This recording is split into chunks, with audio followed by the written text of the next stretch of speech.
नमस्ते दोस्तों। अभी तक हम लोगों ने पढ़ा विजांड की संरचना के बारे में कि ये विजांड जो है वो किस प्रकार से होता है, इसकी संरचना, इसकी बनावट जो है वो कैसी होती है। लेकिन आज हम लोग पढ़ेंगे इस विजांड का विकास। क्या पढ़ेंगे? आज हम लोग पढ़ेंगे इस विजांड का विकास के बारे में। तो देखते हैं दोस्तों, यहाँ पर सबसे पहले इस यह विजांड है। क्या है? एक विजांड है। और इस विजांड के अंदर सबसे पहले प्रारंभ में जो है वो क्या होता है, पहले हम देखे थे। क्या देखिए, ये विजांड का की पूरी संरचना होती कैसी है वो देख लेते हैं। ये विजांड का की पूरी संरचना देखिए ऐसा, सॉरी, सबसे पहले हम देख लेते हैं इस विजांड की पूरी संरचना इस प्रकार से होती है। क्या होती है? और यह इस प्रकार जो है बनता कैसे है। देखिए, इसके अंदर क्या होता है, एक भ्रूण कोश होता है। इसके चारों तरफ क्या होता है, अध्य आवरण होते हैं, निभाग होता है, ये सारे लेयर है। ये जो विजांड वृंत होता है, ये सारे कुछ इसके अंदर मौजूद होते हैं।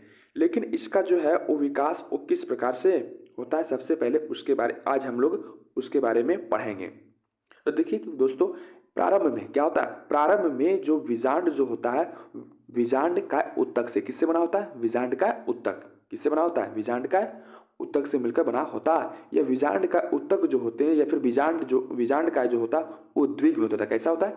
द्विगुणित होते हैं। अब यह विजांड का उत्तक में से ये उत्तक जो होता है, एक उत्तक को, कितने उत्तक, एक उत्तक को छोड़कर सारे उत्तक क्या हो जाते हैं, मृत हो जाते हैं। क्या हो जाते हैं? मृत हो जाते हैं। और जब मृत हो जाता है तो मृत हो जाने के बाद क्या होता है, देखिए, जो एक जो शेष एक बच गया और जो सारे मृत हो गए, मृत सारे उत्तक एक उत्तक को क्या करता है, इसको जो है वो पोषण प्रदान करता है। जब इसको वो पोषण प्रदान करता है तो पोषण प्रदान करने के बाद इसका नाम हो जाता है प्रापशु कोशिका। क्या हो जाता है? प्रापशु कोशिका। इसी को हम बोलते हैं आर्केस्पोरियल सेल बोलते हैं। क्या बोलते हैं? आर्केस्पोरियल सेल। ये आर्केस्पोरियल सेल जो होता है, यह जो है वो क्या करता है, समसूत्री विभाजन। क्या करता है? ध्यान समझिएगा, समसूत्री विभाजन क्या करता है, समसूत्री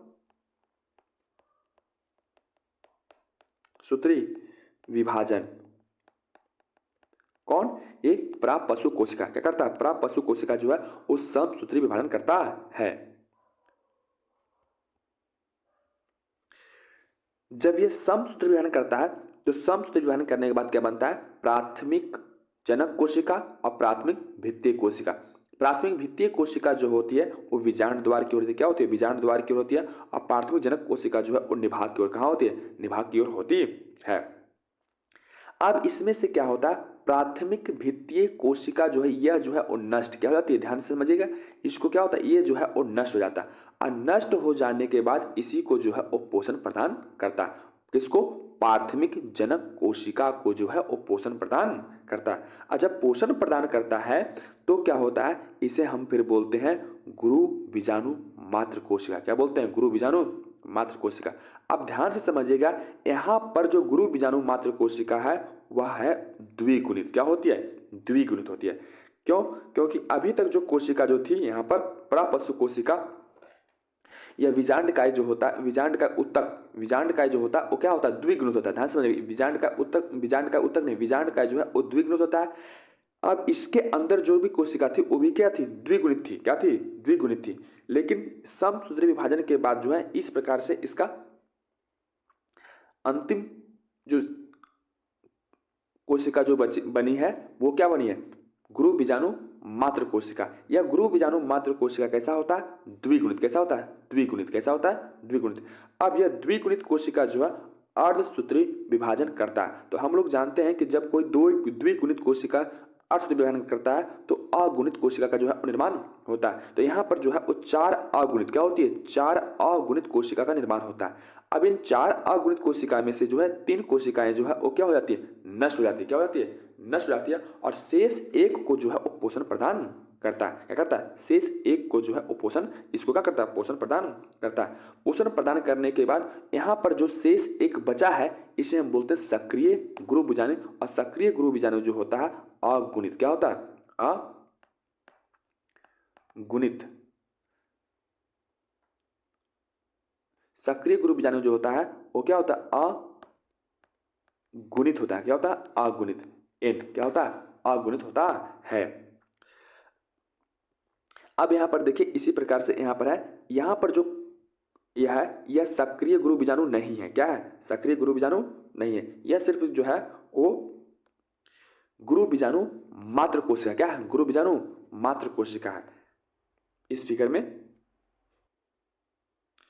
यहां पर देखिए यह क्या है? गुरु बीजाणु मात्र कोशिका। क्या है? गुरु बीजाणु मात्र कोशिका है। यहां पर जो कोशिका जो होती है, सॉरी, कोशिका जो होती है वो क्या होती है? द्विगुणित। क्या होती है? द्विगुणित होती है। Megaspore mother cell. अब जब यह इन कोशिकाओं का जो है वो अर्धसूत्री, क्या होता है? अर्धसूत्री विभाजन होता है तो क्या होता है? एक अगुणित, क्या होती है? अगुणित संरचना का निर्माण होता है, जिसे हम क्या बोलते हैं? इस सक्रिय गुरु बीजाणु क्या बोलते हैं? अतः यहाँ पर एक सवाल बन सकता है, सक्रिय गुरु बीजाणु कैसे होते हैं? होते हैं तो क्या होते हैं? अगुणित होते हैं। लेकिन गुरु बीजाणु मात्र कोशिका कैसा होता है? द्विगुणित। कैसा होता है? द्विगुणित होता है। ध्यान से देखिए यहाँ पर क्या हुआ, जब गुरु बीजाणु मात्र कोशिका अर्धसूत्री विभाजन किया तो फेज 1 में 2 कोशिकाएं और फिर फेज 2 के अंदर क्या हुआ? 4 कोशिकाएं। ये दो जो है विभाजित होकर जो है वो 4 कोशिका का निर्माण किया। ये 4 में से जो है वो 3 जो है ये क्या होते हैं? नष्ट हो जाते हैं। क्या हो जाते हैं? नष्ट हो जाते हैं। और जो शेष एक बचता है उसको पोषण प्रदान करता है, और वो पोषण प्रदान करने के बाद जो ये जो बनता है इसे हम बोलते हैं सक्रिय गुरु बीजाणु। और सक्रिय गुरु बीजाणु जो होते हैं वो अगुणित होते हैं। ये सक्रिय गुरु बीजाणु जो है अब आगे इस प्रकार से देखिए क्या होता है, अब इसका जो है वो समसूत्री विभाजन होता है। ध्यान समझिएगा, इसका क्या होता है? समसूत्री विभाजन होता है। तो जब सक्रिय गुरु बीजाणु जब समसूत्री विभाजन किया तो समसूत्री विभाजन में कोशिका का जेनेटिक मटेरियल जो है वो बदलता नहीं, वही होता है। तो यहाँ पर भी क्या हो गया? अगुणित। अब ये एक सक्रिय गुरु बीजाणु जो है वो विभाजित होकर जो है वो 2 कोशिकाएं बनाई, सॉरी 2 केंद्रक। क्या बनाया? 2 केंद्रक बनाया। इस सक्रिय गुरु बीजाणु का जो केंद्रक है वो क्या करता है? विभाजित होकर, कौन विभाजन? समसूत्री विभाजित होकर जो है वो 2 केंद्रक बनाए। अब ये 2 केंद्रक जो है आपस में विभाजन करता है और कितने बनाते हैं? 4। यहाँ पर भी जो है वो अगुणित ही होगा। अब ये चारों जो है वो पुनः, ये चारों जो है वो पुनः जो है वो समसूत्री ही विभाजन करता है और कितने बनाते हैं? 4। कितने?